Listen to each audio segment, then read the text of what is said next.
finally, with the extreme winter that we've had this year, I know a lot of you have been trying to find a way to escape, to get away anywhere where it's warm and not snowing.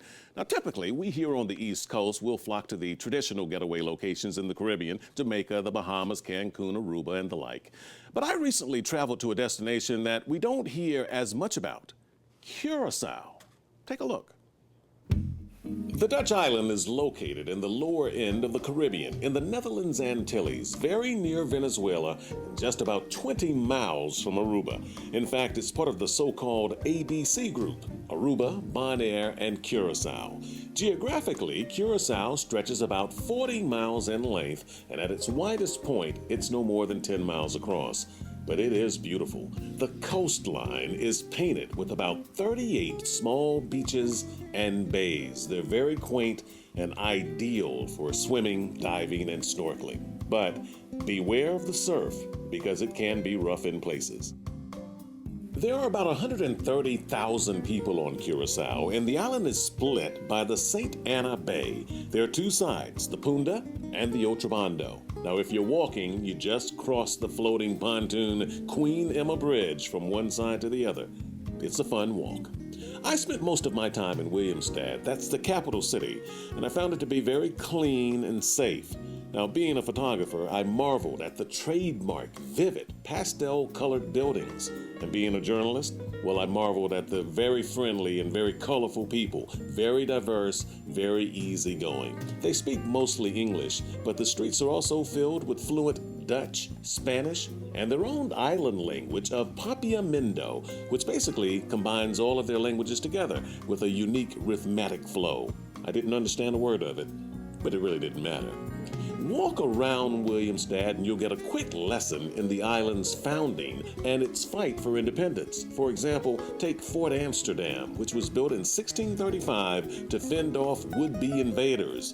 Invaders like the notorious Captain Bligh. This black dot is an actual cannonball Captain Bligh blasted into the wall here back in 1804.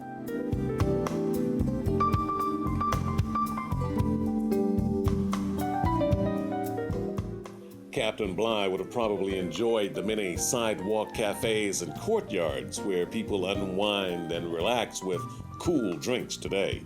There's upscale shopping for those inclined, and then there's the floating market, which is lined with boats selling the fresh catch of the day, and vendors offering a fresh array of fruits and vegetables in the island breeze.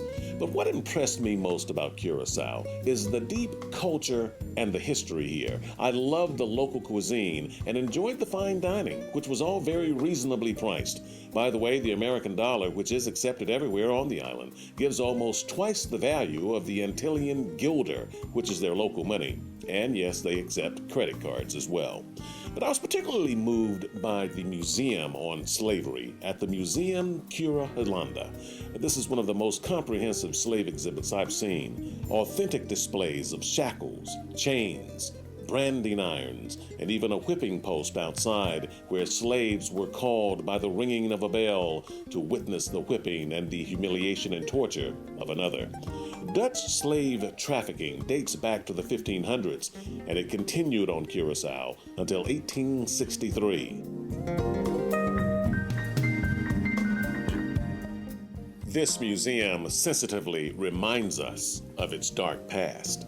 In fact, I stayed at the Hotel Cura Holanda, which is a very nice property in the center of town with first-class amenities.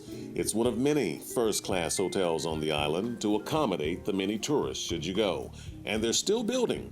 This premium property, Hyatt Regency Golf Resort and Spa, is the latest to come online. It should be opening any day now on the bay at Santa Barbara Plantation. And it's sure to be another local favorite. They're taking reservations right now.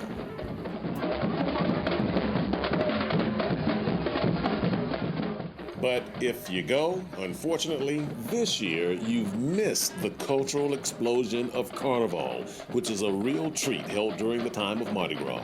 Everybody joins in the spirit of the celebration here, and it is the heart and soul of this island. Lucky for you, I had my video camera.